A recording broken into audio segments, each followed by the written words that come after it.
इतिहास और आस्था के बीच हमेशा से टकराव रहा है। इतिहास सच है या आस्था, ये सारी दुनिया में विवाद का विषय है। ऐसा ही एक किस्सा जिसमें लोग इतिहास भी ढूंढते हैं और आस्था भी, वो है भगवान परशुराम और महाराज सहस्त्रबाहु का। इस किस्से का एक छोर आकर मिलता है सिरमौर जिले के सैंधार क्षेत्र में। परशुराम और सहस्त्रबाहु के युद्ध की कथा हम सबने सुनी है। त्रेता युग में एक ब्राह्मण ऋषि के यहाँ जन्मे भगवान परशुराम भगवान विष्णु के छठे अवतार माने जाते हैं। जन मान्यताओं के अनुसार जिला सिरमौर से भगवान परशुराम और माता रेणुका का प्राचीन संबंध है। सिरमौर के प्रसिद्ध क्षेत्र श्री रेणुका जी का नाम माता रेणुका के नाम से पड़ा है। सिरमौर के क्षत्रियों द्वारा धारण किया जाने वाला शस्त्र, जिसे डांगरू या डांगरा कहते हैं, वो दिखने में भगवान परशुराम के परशु की तरह है। वो भी इस प्राचीन संबंध की पुष्टि करता है। माना जाता है कि भगवान शिव द्वारा दिए गए परशु को धारण करने के कारण ही परशुराम को उनका नाम मिला था। कहानी शुरू होती है सतयुग से। है या वंश में उत्पन्न कार्तिक वीर अर्जुन एक बहुत प्रतापी और शूरवीर राजा हुआ। कहते हैं उसने अपने गुरु भगवान दत्तात्रेय को प्रसन्न करके वरदान में उनसे 1000 भुजाएं प्राप्त की थी, जिसके कारण उसे नाम मिला सहस्त्रबाहु। एक बार सहस्त्रबाहु एक वन में शिकार करने के लिए गए।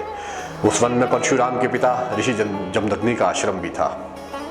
कहते हैं ऋषि जमदग्नि के पास एक गाय थी जिसका नाम था कामधेनु, और वो कामधेनु नामक गाय मनुष्य की हर कामना को पूरा कर सकती थी।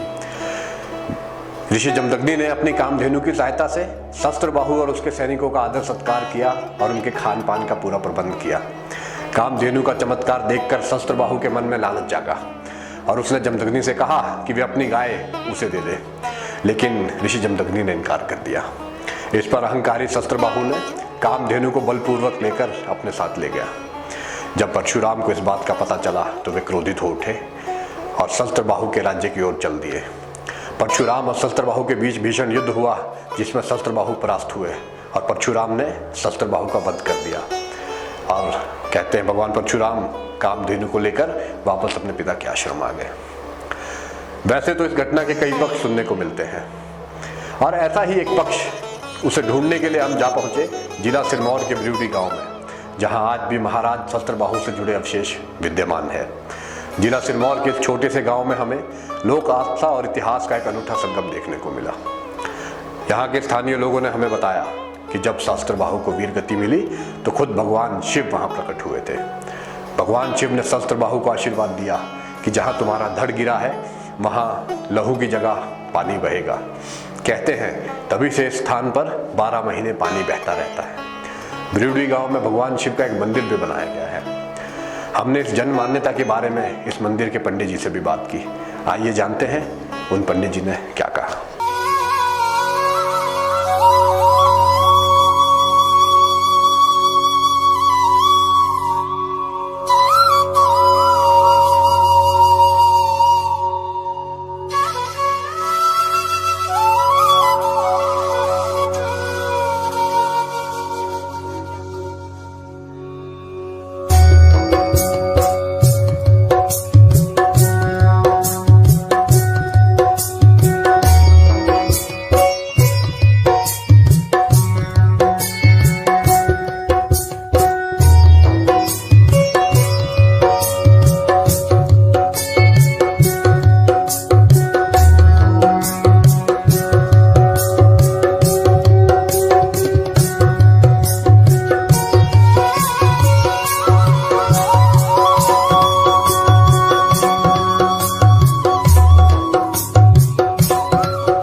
वो परशुराम भगवान से उसका युद्ध हुआ और उसका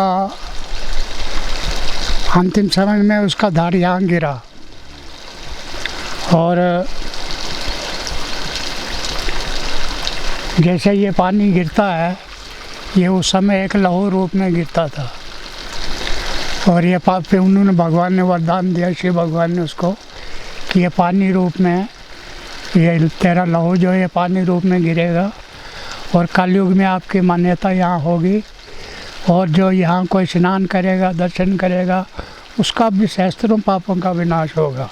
कुछ इतिहास में है, इसके बारे में थोड़ा हमने पढ़ा भी है शिव पुराण में। इसमें एक सावन महीने में और एक माघ महीने में ज़्यादा लोग यहाँ आते हैं, यहाँ कोई पूजा भी कराते हैं, कोई हवन कराते हैं। तो जो महीने बहुत खास होते हैं इस जगह के लिए, तो यहाँ पर क्या मनाया जाता है उस दिन? कुछ नहीं, मतलब हवन पूजा ही करते हैं, पाठ पूजा ही करते हैं। हाँ जी।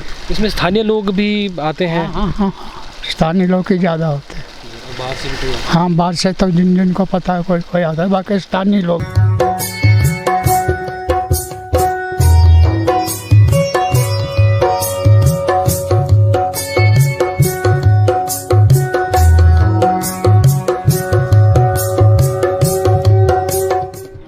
अब आपको बताना चाहेंगे कि सहस्त्रबाहु जो हमने आपको जो जगह दिखाई और जिस तरह के लोगों से हमें पौराणिक कथाओं के अनुसार और लोगों से जिस तरह की हमें जानकारी मिल रही थी कि जब उस जगह पर रास्ता निकाला गया तो कुछ मूर्तियों के जो अवशेष है वहाँ पर रास्तों में पाए गए थे। अब वो किसकी मूर्तियाँ थी, क्या था, ये जो है बातचीत को सुलझाना भी जो है बेहद मुश्किल है। पर आपको दिखाना चाहेंगे कि कैमरे के माध्यम से जो खुदाई के वक्त जो मूर्तियां मिली थी उसके जो अवशेष है वो यहाँ पर शिव मंदिर में रखे गए हैं। इस मंदिर के जो महंत हैं, जिनसे हमने पहले भी इस कहानी के बारे में जो जानकारी जुटाने की कोशिश करी, इन्हीं से पूछते हैं। अब पंडित जी, ये जो मूर्तियाँ हैं ये किसकी है, कितनी पुरानी है, इसका पता कैसे लगा? पता देखो जी, ये आप ये देख रहे हैं जगह का आकार, कभी 200-300 साल पहले होगा ये मंदिर कब्बा होगा। ये दब गया हुआ ऊपर से सारा। ये तो ये जब ये रोड निकला है 71-72 में, उस समय पे जो है कि यहाँ मशीनें रुक गई थी, दोनों तरफ से कोशिश की पर यहाँ वो चली नहीं मशीनें। और फिर जो है कि मजदूर लगाया हाथों से खोदने को, और कोई इसका कोई देवा खेलने वाला भी आया, उसने बोला कि यहाँ कोई मूर्ति है, तब हाथों से मतलब वो खोद के वो मतलब मूर्तियाँ ये निकल गई। और ये पानी वगैरह भी उस समय पे निकला हुआ है, पहले पानी भी नहीं था यहाँ। तो तब ये प्रमाणित हुई कि ये शिव की मूर्ति? हाँ जी, तब ये शिव मंदिर यहीं पर बनाया गया फिर। हाँ जी। अच्छा, उसके बाद ये मूर्ति यहाँ पे लाई गई और यहाँ पे पूजा अर्चना की जाती? हाँ जी, यहीं गई। आप कितने समय से इस मंदिर में इस मूर्तियों का रख रखाव हो गया? कोई 10 साल। हाँ जी, 10 साल से? हाँ, 10 साल से मैं यहीं परमानेंट हूँ। जी। धन्यवाद पंडित जी हमसे बात करने के लिए। जिस तरह के पंडित जी ने हमें जो जानकारी दी कि पहाड़ी राज्यों में, हिमाचल में जो है, जब किसी मूर्ति के अंदर किस तरह की ऊर्जा जो है, जब इसका पता लगाना होता है तो पुरानी कथाएं आपने देखी होगी, हिमाचल की जो वो कल्चर आपने देखा होगा, जहाँ पर जो देवता के जो गुरु होते हैं, जिनके अंदर जो वो एक अलौकिक शक्ति का जो है वो आगमन हो जाता है और उसके अंदर जो एक शक्ति जो प्रवेश करती है तो वो कुछ है शब्दों का उच्चारण करती है और फिर पता लगाती है। तो कुछ उसी तरीके से जो है जब रास्तों की खुदाई जो है वो सहस्त्रबाहु के आसपास जब की गई तो जिन्हें देवा कहा जाता है उन्हें लाया गया, तो उन्होंने जो है उन मूर्तियों को जो ज़मीन में हाथों के द्वारा खोद कर जो निकाला और पता लगाया कि ये जो मूर्तियाँ हैं इनमें जो ऊर्जा है वो भगवान शिव की है। और आपको बता दें कि भगवान शिव की आस्था जो है सिरमौर ज़िले में काफ़ी मानी जाती है, क्योंकि यहाँ के लोग जो है वो शिरगुल देवता को मानते हैं, जिन्हें जो है वो भगवान शिव का जो है एक अवतार ही कहा जाता है। फिलहाल मैं अवधेश नेगी अपने सहयोगी परवेश शर्मा के साथ हमारी सभ्यता संस्कृति के इस अध्याय में, जहाँ पे हमने आपको बताया कि सहस्त्रबाहु की जो कहानी थी वो कितनी सच है कितनी झूठ है, ये देखना जो है फिलहाल बाकी है। इसके बाद हम पहुंचे सिरमौर के प्रसिद्ध तीर्थ स्थान श्री रेणुका जी, जहाँ पर हमने बात की वहाँ के महंत परमहंस महामंडलेश्वर स्वामी दयानंद भारती जी से। स्वामी जी ने भी हमें परशुराम और सहस्त्रबाहु के युद्ध से जुड़ी कई मान्यताओं से अवगत कराया और साथ साथ हमें उन जगहों के बारे में भी बताया जो इस प्राचीन कथा से जुड़ी हुई है। आइए सुनते हैं क्या कहना है स्वामी जी का। कहते हैं शास्त्र में कि जहाँ उसका सिर गिरा उसका नाम हुआ सैंधधार, और जहाँ धड़ गिरा उसको कहते हैं धारतीधार। तो वहां से फिर वो परशुराम जी आए, जब वो आराम करने लग रहे थे तो उन्होंने आराम करने के लिए, जब युद्ध हो रहा था तो उन्होंने ढांग को काट दिया था फरसे से, और पत्थर चट्टान को काट के उसके ऊपर थोड़ा आराम करने के लिए बैठ गए थे। तो वहां भी परशुराम का मंदिर है और वहां का नाम क्या है, ढांग कटाहा, कि ढांग को काट के वहां आराम किया था, इसलिए वहां भी उनका विश्राम परशुराम का मंदिर है। और मोरोगा में भी वहां उसने परशुराम का यानी कार्तवीर्य का वध किया, तो वहां भी उनका मंदिर बतलाते हैं। ऐसे अभी हम वहां गए नहीं, पर मैंने लेखों में सुना है और ऐसे भी बाहर नीचे से देखा है, हम जब न रख के जाते हुए लोगों ने बताया है। तो उसके बाद वहां से जब वो बद करके आए तो उन्होंने ददोग नाम की जगह है शमुगा के नीचे गिरी नदी में, तो वहां पर वो उन्होंने गिरी नदी में अपना खून का रंगा हुआ फरसे को धोया। अब उससे जलाल का रंग पत्थर आज भी लाल है, जब पानी भी आता है बरसात में तो उसका जल लाल आता है, तो जल लाल, खून से जल भी लाल हो गया, इसलिए नदी का नाम भी जलाल हुआ।